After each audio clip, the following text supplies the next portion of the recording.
was supposed to be a light-hearted evening, one of those typical talk show moments where Stephen Colbert brings charm and his usual satirical edge, and the guest gets to promote their latest project.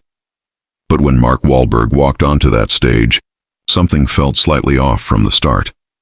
Dressed in a sharp suit but with tension behind his smile, Mark looked ready to promote his latest film, but also carried the kind of weight that hinted this wasn't going to be just another routine interview. The cheers from the crowd faded and the real drama was about to begin, live on air. Stephen opened with his usual flair, trying to joke about Mark's intense workout regime. "So what's it like waking up at 3 a.m. to punch things that can't hit back?" He laughed. The audience chuckled, but Mark didn't. He nodded, forcing a smile. "You know, discipline builds character," he replied flatly. Stephen, sensing resistance, pushed a bit more, adding a playful jab about Wahlberg's strict lifestyle being a little over the top for someone who plays pretend for a living. That was the moment the air began to shift palpably. Mark leaned forward, his voice firm. "I don't play pretend, Stephen. I work hard, I train, I act, I produce, I raise a family. This isn't pretend, this is who I am." The crowd went silent. Stephen tried to laugh it off again, raising his eyebrows theatrically as if to diffuse the situation, but Mark wasn't backing down. "I don't wake up early for fun. I do it because people depend on me. I come from a place where discipline meant survival." The mood had changed completely. The jokes weren't landing and the tension was rising. Trying to pivot, Stephen brought up one of Mark's earlier controversies, something Wahlberg had addressed years ago and moved on from. "You've said in the past you've made some mistakes," Stephen said.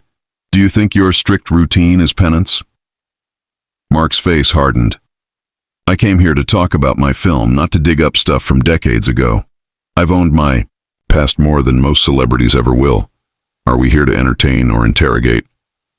The crowd's reaction was mixed. Some murmured, some clapped, others just watched, unsure what to make of the clash unfolding live. Mark continued, not waiting for a response.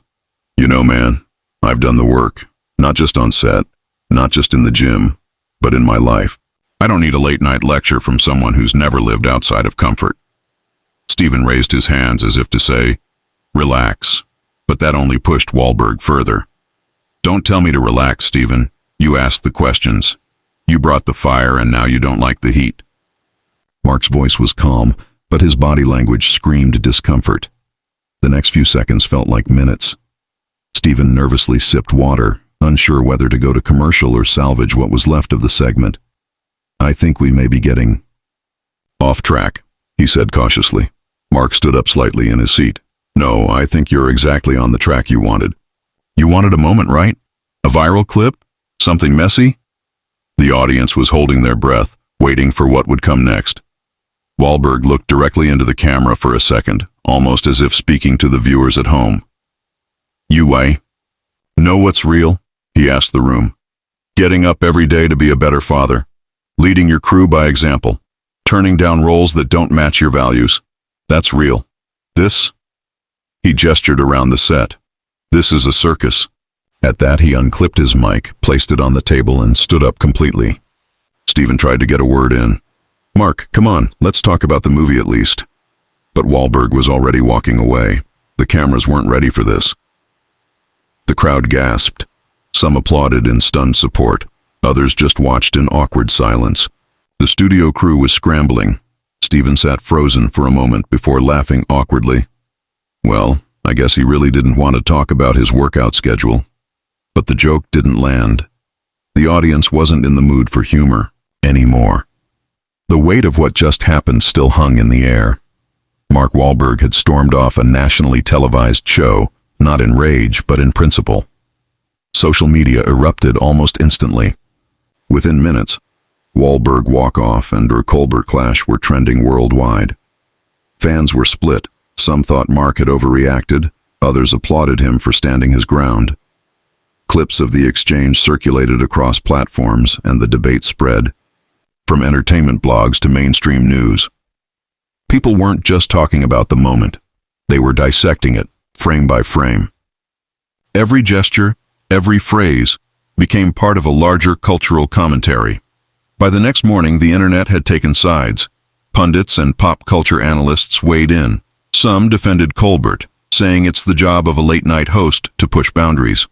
Others sided with Wahlberg, arguing that there's a difference between humor and disrespect. Memes flooded timelines. One showed Mark leaving the set with the caption, "Discipline don't play." Another read, "When you wake up at 3 a.m., you don't have time for nonsense at 11 p.m. The incident had gone viral in every way possible. In the days that followed, both camps released statements. Stephen's team issued a carefully worded tweet about valuing authentic conversations and expressing regret if any questions came off as insensitive. Mark's publicist released a brief note stating, "Mark stands by his values and chooses to spend his time where those values are respected." The lack of apology or walkback from either side only fueled the speculation and ongoing debate. Other celebrities began weighing in. Some shared stories about their own tense interviews, praising Mark for handling it with dignity. A few criticized Stephen for straying from comedy into confrontation. Podcast hosts, YouTubers, and commentators dedicated entire episodes to the fallout.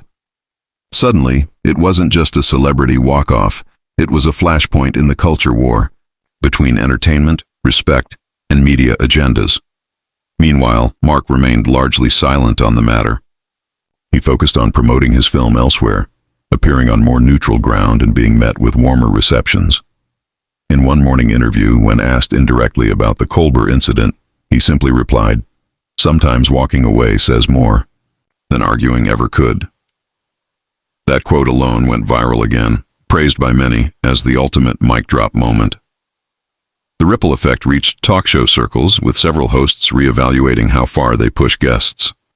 Behind the scenes, producers were reportedly revisiting interview formats and prepping better guidelines to avoid confrontations. Stephen continued his show as usual, but there was a noticeable tone shift in the following episodes. Lighter questions, gentler jabs, and fewer political landmines disguised as jokes.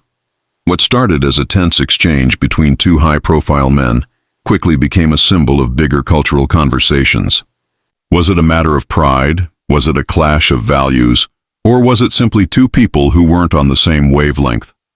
Whatever it was, Mark Wahlberg left that set not just as a guest who stormed off, but as someone who refused to play along when the rules no longer aligned with his beliefs. And whether one agrees or disagrees, that choice reverberated far beyond the studio lights.